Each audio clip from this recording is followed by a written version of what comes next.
தமிழ்ச்சோலை பார்வையாளர்களுக்கு வணக்கம். இந்த காணொலியில் நம்ம பார்க்க போகிறது இளங்கலை 2ஆம் ஆண்டு படிக்கக்கூடிய மாணவர்கள், பொதுத்தமிழ் படிக்கக்கூடிய மாணவர்களுக்கு தமிழக வரலாறும் பண்பாடும் அப்படிங்கிற டைட்டிலில் இருக்கக்கூடிய இந்த பேப்பரில் இருந்து யூனிட் 1ல் 10 அலகு கொடுத்துருக்காங்க. அந்த 10 அலகு இல்லை, யூனிட் 1ல் 10 தலைப்பு கொடுத்துருக்குறாங்க.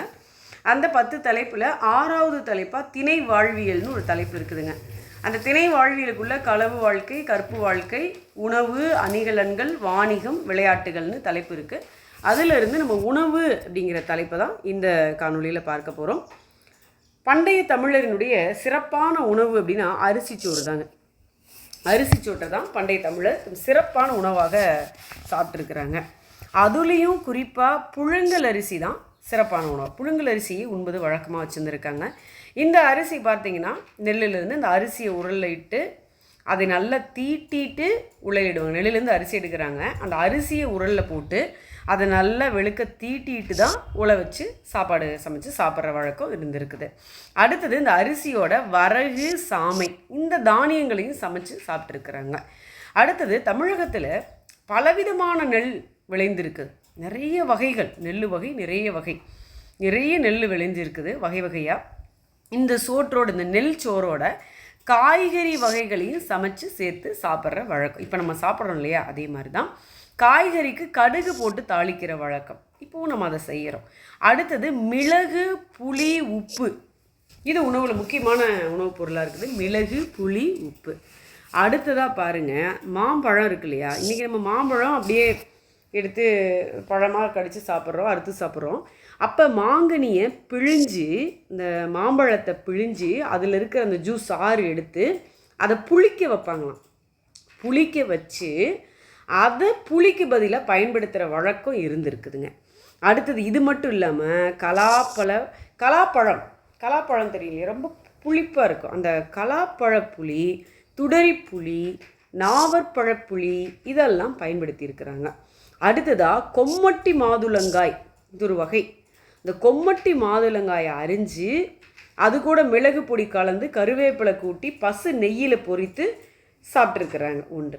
அடுத்தது வடுமாங்காய் ஊறுகாய். இப்பொழுதும் நம்ம அந்த வடுமாங்காய் ஊறுகாய் சாப்பிட்ற வழக்கம் இப்பொழுது இருக்குது. அது அப்பொழுது அந்த காலத்திலேருந்து இருக்குது, வடுமாங்காய் ஊறுகாய் போடுறது.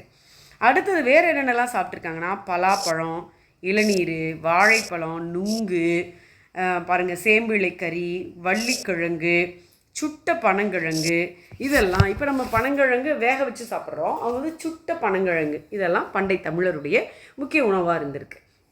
அடுத்தது சோறு ஆக்கிறதுல அந்த சோற்றுக்கான அரிசி எப்படின்னா முல்லைப்பூ போல் வெண்மையாகவும் மென்மையாகவும் இருக்குமா. அப்படி நீளமாக முல்லைப்பூ மாதிரி, அந்த முல்லைப்பூ எப்படி வெள்ளை வெள்ளையர்னு இருக்கு இல்லையா, அந்த கலரில் இருக்கும். அடுத்து இன்னொரு விஷயம், அந்த அரிசி முழுமையாக இருக்கும். அந்த அரிசியில் ஒரு அரிசியில் கூட இடையில் வரிகளோ அல்லது ஏதோ முறிவோ இருக்காதுங்களாம். அப்படி முழுமையான அரிசியாக இருக்கும். சோறு ஒன்றோடொன்று ஒட்டாமல் இழையாமல் பதமாக வெந்து வடித்து சாப்பிடுவாங்களாம். அடுத்ததாக பழஞ்சோற்றையும் மக்கள் உண்பது உண்டு. பழைய சோறு சாப்பிட்ற வழக்கம் உண்டு. அடுத்து வேறு என்னெல்லாம் சாப்பிடுவாங்கன்னா அரிசி, கொள்ளு பருப்பு, பயற்றம்பருப்பு இதையெல்லாம் பாலில் கூட்டி கஞ்சி காய்ச்சி குடிப்பாங்களாம். இது அடுத்து புளிக்க வைத்த மாவை கரைச்சி புளிங்கூழ் ஆக்குவாங்களாம். இப்படி பலவிதமான பலகாரங்கள் சாப்பிட்ருக்குறாங்க. வேடர்கள் வந்து விரும்பி உண்ட உணவு அப்படின்னா புளிச்சோறு. வேடர்கள் விரும்பி உண்ட உணவு புளிச்சோறு. அடுத்தது பழந்தமிழர் காய் எப்படிங்கும்போது பாருங்கள், ஊறுகாயில் புளியங்காய், நெல்லிக்காய் ஆகியவற்றை ஊற வைத்த காடி பெரிதும் விரும்பியிருக்காங்க. ஊறுகாய், நெல்லிக்காய் எதுவும் ஊற வச்சு ஊறுகாய் பண்ணுறோம் இல்லையா, நெல்லிக்காய் ஊறுகாய் அந்த மாதிரி. அடுத்தது பால் இருக்கு இல்லையா, இந்த பால்லேருந்து வெண்ணெய் எடுக்கக்கூடிய வழக்கம் அந்த நாளில் இருந்தே இருந்திருக்கு. பாலை துவச்சி அதுலேருந்து வெண்ணெய் திரட்டக்கூடிய வழக்கம். அடுத்து வெண்ணெயை பதமாக காய்ச்சி நெய் எடுத்து சோற்றில் கலந்து சாப்பிட்ற வழக்கம். இப்பொழுதும் நம்ம சுடு சோறில் நெய் ஊற்றி சாப்பிட்றோம் இல்லையா, அது அங்கேருந்தே வந்தது தான். பண்டை தமிழகத்தில் இந்த உணவு இருந்திருக்கு, பண்டை தமிழர்கள் சாப்பிட்ருக்காங்க. அடுத்தது பண்டை தமிழகத்தில் ஊன் உண்ணும் வழக்கம், மாமிசம் சாப்பிட்ற வழக்கம் இருந்திருக்கு பண்டை தமிழகத்தில். இது ஆரம்பத்திலே மனுஷன் பழைய கற்காலமே வேட்டையாடி தானே சாப்பிட்டான். அதனால் ஆரம்பத்துலேருந்தே இந்த மாமிசம் சாப்பிட்ற வழக்கம் மனித இனத்தில் இருக்குது. அடுத்தது பார்ப்பனர்னால் இப்போ ஐயருங்க நம்ம சொல்கிறோம் இல்லையா, பிராமின்ஸ். இந்த பார்ப்பனர்களும் மாமிசம் சாப்பிட்ருக்குறாங்க அப்படிங்கிறதுக்கு சான்றுகள் உண்டுங்க. அடுத்ததா என்னென்னலாம் இவங்க இறைச்சி சாப்பிட்ருக்காங்க அப்படின்னா, வெள்ளாட்டுக்கறிங்க, வெள்ளாடு, செம்மறியாடு, மானு, முயல். ஆமா அப்படின்னா காட்டு பசுன்னு அர்த்தம். ஆனா பசு, மா காட்டு விலங்கு, ஆமானா காட்டு பசு.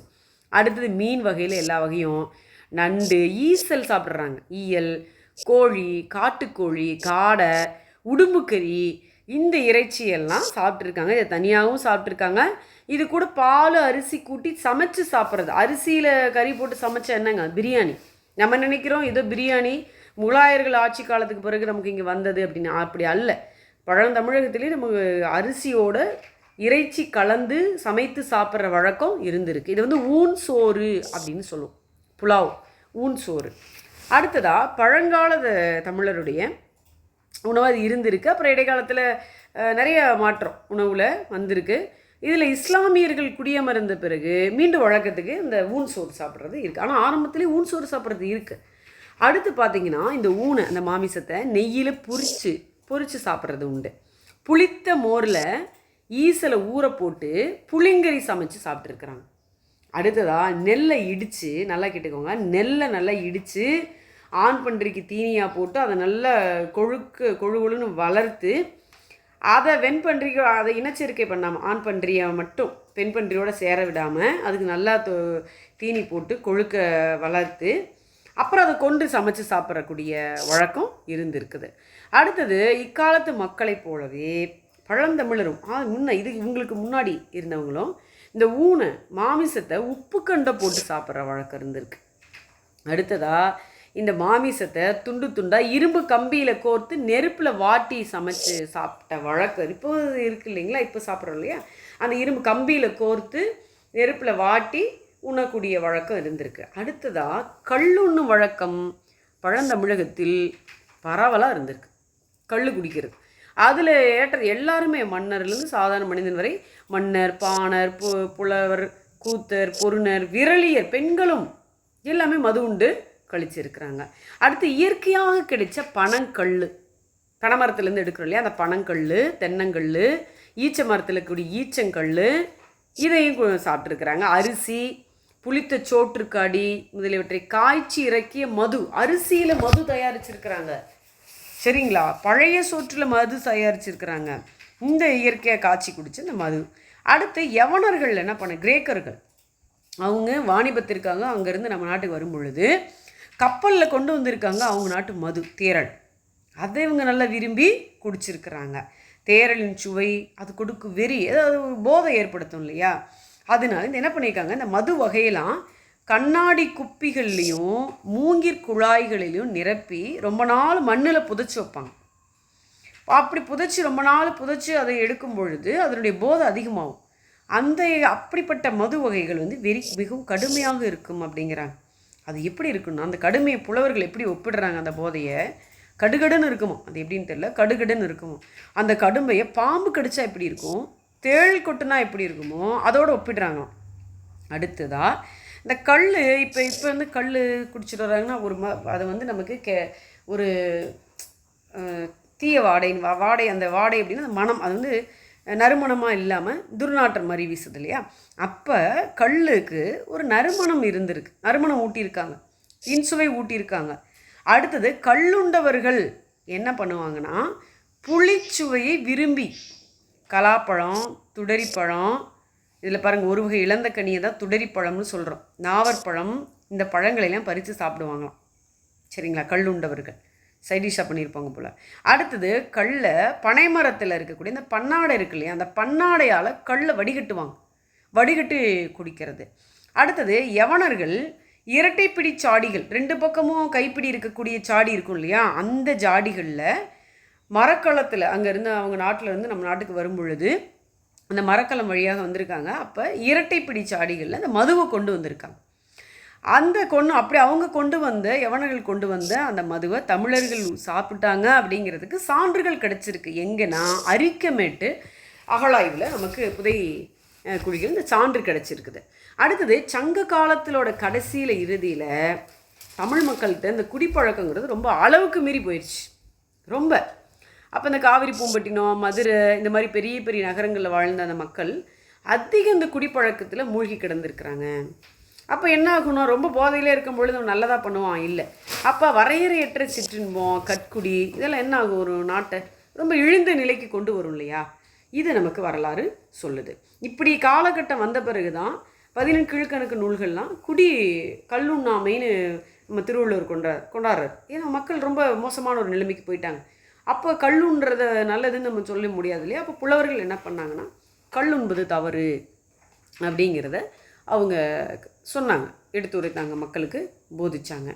அடுத்தது கல்லை நஞ்சுன்னே சொல்கிறாரு வள்ளுவர். கல் நஞ்சு, ஒழுக்கத்துக்கு முரணான சிற்றின்ப விளைவை ஏற்படுத்தும், நமக்கு கட்குடி தீய எண்ணங்களை உண்டாக்கும், தீய பழக்கங்கள் அப்படிங்கிறத சொல்கிறாங்க. அதனால தான் கல்லுண்ணாமை அப்படிங்கிறத ஒரு அதிகாரமே அவர் வகுத்தாருங்க.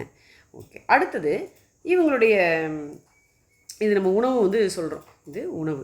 அடுத்தது இவங்க ஆடை அப்படின்னு சொல்லும் பொழுது பண்டை உடை வருது அடுத்து. இப்போ உணவு முடிஞ்சிருச்சு, அடுத்தது உடை அப்படின்னு சொல்லும் பொழுது இவங்க என்ன பண்ணியிருக்காங்கன்னா, பூவு தழை இதெல்லாம் கோத்து ஆடையாக அணிஞ்சிருக்கிறாங்க. கம்பளி ஆடை அணிஞ்சது உண்டு. நகரத்தில் இருக்கிற மக்கள் பஞ்சுலேயும் பட்டுலேயும், அப்புறம் பார்த்தோம் அப்படின்னா மலையில் வாழக்கூடிய ஒரு எலியினுடைய மயிர், அந்த முடியினால் செய்யப்பட்ட ஆடை, வேறு சில விலங்குகளுடைய மயிரால் செய்யப்பட்ட ஆடைகள் இதெல்லாம் நெய்திருக்கிறாங்க. இது 36 ஆடை வகைகளை சிலப்பதிகார உரையாசிரியர் நமக்கு சொல்கிறார். துணிகள் ரொம்ப நுண்ணிய நூல்களால் நெய்யப்பட்டிருக்கிறது. ரொம்ப கண்ணுக்கு புலப்படாத இழைகள் நெய்யப்பட்டிருக்கிறது. இந்த மாதிரி பாலாவியை போல, புகையை போல, பாலாவியை போல அவ்வளோ மெல்லிசான ஆடை, பாம்பின் தோல் போல இந்த மாதிரியான ஆடைகள், பூவேலை செய்யப்பட்ட ஆடைகள், பட்டுப்புடவையினுடைய முந்தானையில் குஞ்சம் கட்டப்பட்டிருக்கும், பார்க்குறோம் குஞ்சம் கட்டப்பட்டிருக்கும், நல்ல வழுவழுப்பாக. இந்த மாதிரி துணிகளுக்கு நறுமணம் ஊட்டக்கூடிய அந்த வகையும் இருந்திருக்கு. உயர்ந்த குடியில் பிறந்த ஆண் மக்கள் என்ன பண்ணியிருக்காங்கன்னா, இடுப்பில் ஒரு வேஷ்டி, மேலே ஒரு ஆடை அணிஞ்சிருக்காங்க, சட்டை. சிலர் அரசரும் அவங்களுடைய பணியாளர்கள் மட்டுமே சட்டை அணிவாங்க. இந்த சட்டைக்கு பேர் கஞ்சுகம் அப்படின்னு பேர். அவங்க தான் அதை அணிஞ்சிருப்பாங்க. பணியாளர்கள் வேட்டி சட்டை கூட இருக்கிறவங்க அணிஞ்சிருக்காங்க. சிலர் பெரும்பாலும் அறையில் மட்டும் கீழாடை மட்டும் அணிஞ்சிருக்காங்க. ஊராக போயிட்டு பண்டங்களை விற்று வந்த வணிகர்கள் காலில் செருப்பு அணிஞ்சிருக்காங்க. அதுங்க. அடுத்தது பெண்கள் அப்படிங்கும் பொழுது பெண்கள் இடையில் புடவை அணிஞ்சிருக்காங்க. மார்பகத்தை ஆடையால் மறைக்கக்கூடிய வழக்கம் அந்த காலத்தில் இல்லை. ஆனால் கச்சு அணிஞ்சிருக்காங்கிறது நம்ம பார்க்குறோம். சந்தனத்தால் தொயில் எழுதுறது, இந்த மாதிரி அவங்களுடைய ஆடைகள் அப்படின்னு பார்க்கும்பொழுது பார்க்குறோம். ஓகே, இது வரைக்கும் இந்த காணொளியில் நம்ம முதல் யூனிட்டில் இருக்கக்கூடிய அந்த உணவு பற்றிய அந்த செய்தியை நம்ம பார்த்துருக்கோம். கண்டிப்பாக இது உங்களுக்கு மிகுந்த பயனுள்ளதாக இருக்கும். அடுத்த காணொளியில் நம்ம அணிகலன்கள் அப்படிங்கிற தலைப்பில் என்ன சொல்லியிருக்காங்கங்கிறத பார்க்கலாம். தொடர்ந்து நம்ம தமிழ்ச்சோலையை பார்த்துட்டு வாங்க. தொடர்ந்து நம்ம தமிழ்ச்சோலைக்கு பேராதரவு கொடுத்து கொண்டு வரக்கூடிய நண்பர்கள் அனைவருக்கும் மனமார்ந்த நன்றி. வணக்கம்.